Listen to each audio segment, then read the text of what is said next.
studi kasus pertama,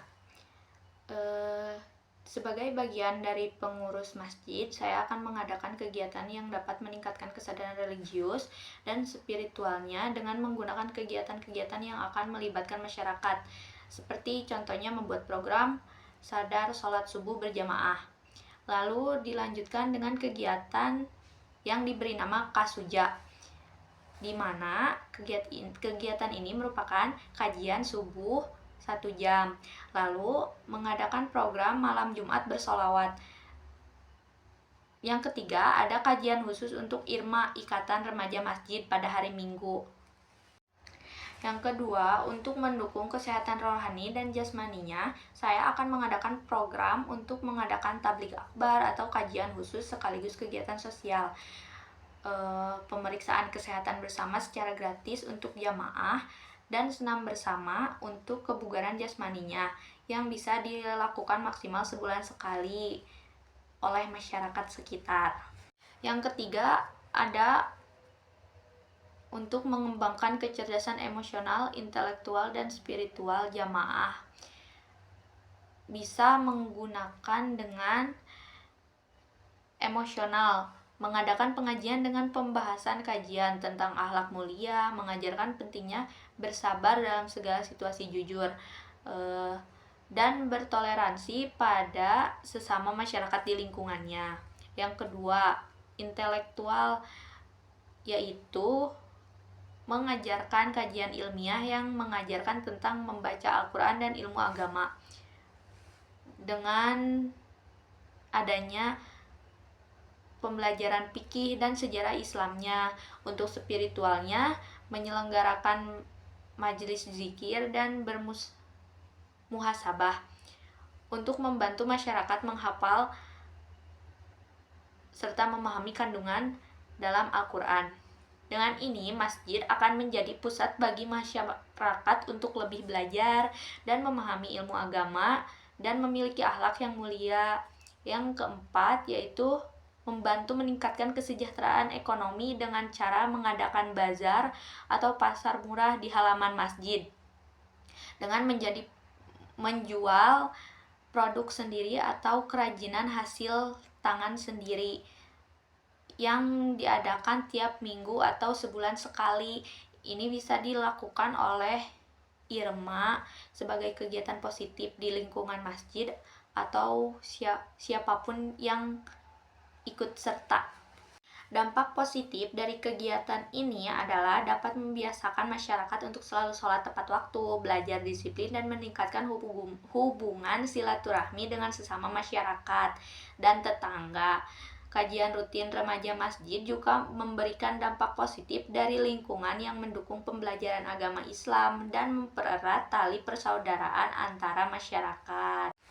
Untuk studi kasus yang kedua, yang pertama, prinsip utama seorang pendidik, yaitu dengan menggunakan prinsip pembelajaran seperti guru harus bisa memberi keteladanan yang baik bagi siswanya, mengajar sesuai dengan kebiasaan atau adab yang berlaku di sekolah, selalu memberi nasihat, pengayoman, perhatian kepada murid, dan tidak memilah-milih antara murid yang satu dengan yang lain.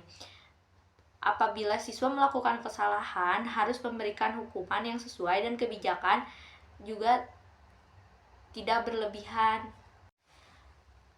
Yang kedua, strategi praktis meningkatkan hubungan emosional antara Ustadz Hasan dan siswa adalah dengan melakukan pendekatan empatik dan komunikasi terbuka, seperti memberikan ruang dan waktu pada siswa untuk mengobrol secara santai, bercerita, dan bertukar pikiran. Lalu memberikan apresiasi dan dukungan pada anak untuk membangun hubungan emosional positif. Dukungan positif dapat memberi motivasi pada anak untuk berani bertanya di kelas, lalu memberikan pembelajaran edukatif yang akan membantu siswa nyaman untuk berpartisipasi dalam pembelajaran di kelas. Metode pembelajaran yang dilakukan untuk tetap membuat kelas kondusif, menyenangkan, dan tetap islami, yaitu dengan cara, menurut saya, melakukan pembiasaan seperti berdoa atau hafalan ayat Al-Quran sebelum memulai pembelajaran. Lalu berbagi cerita sebelum melakukan kegiatan di kelas.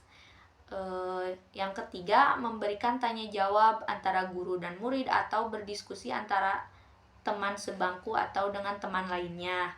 Lalu mengadakan eksperimen atau percobaan terkait pembelajarannya.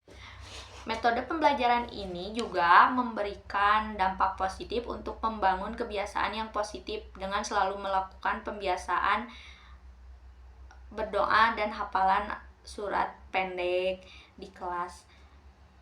Lalu berbagi cerita dan diskusi bisa membantu mengurangi ketegangan juga di dalam kelas dan memberi suasana yang menyenangkan sebelum memulai belajar.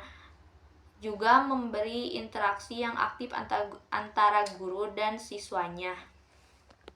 Studi kasus yang ketiga, pemahaman saya terhadap Islam yang rahmatan lil alamin. Islam yang rahmatan lil alamin adalah bahwa agama Islam, agama yang membawa keselamatan bagi seluruh umatnya, yang taat menjalankan ibadah sesuai dengan syariat dan kaidah yang telah ditentukannya, yaitu umat Islam yang selalu bertakwa pada Allah Subhanahu wa Ta'ala. Lalu ada ekonomi syariah, merupakan ekonomi yang dijalankan sesuai dengan kaidah ajaran agama Islam. Syarat dan ketentuan yang dijalankannya sesuai dengan syariat Islam juga. Contohnya dengan adanya ijab qabul dalam jual beli. Ijab qabul ini dilakukan oleh penjual dan pembelinya. Lalu pernikahan. Dalam Islam, pernikahan itu adalah suatu ibadah yang diharuskan bagi siapapun, yaitu laki-laki dan perempuan yang sudah mampu atau siap untuk berumah tangga. Pernikahan merupakan salah satu ibadah terlama atau bahkan bisa sampai seumur hidup. Hukum pernikahan yaitu wajib apabila seseorang sudah mampu dari segi biaya dan jasmaninya, diniatkan agar terhindar dari zina atau dosa.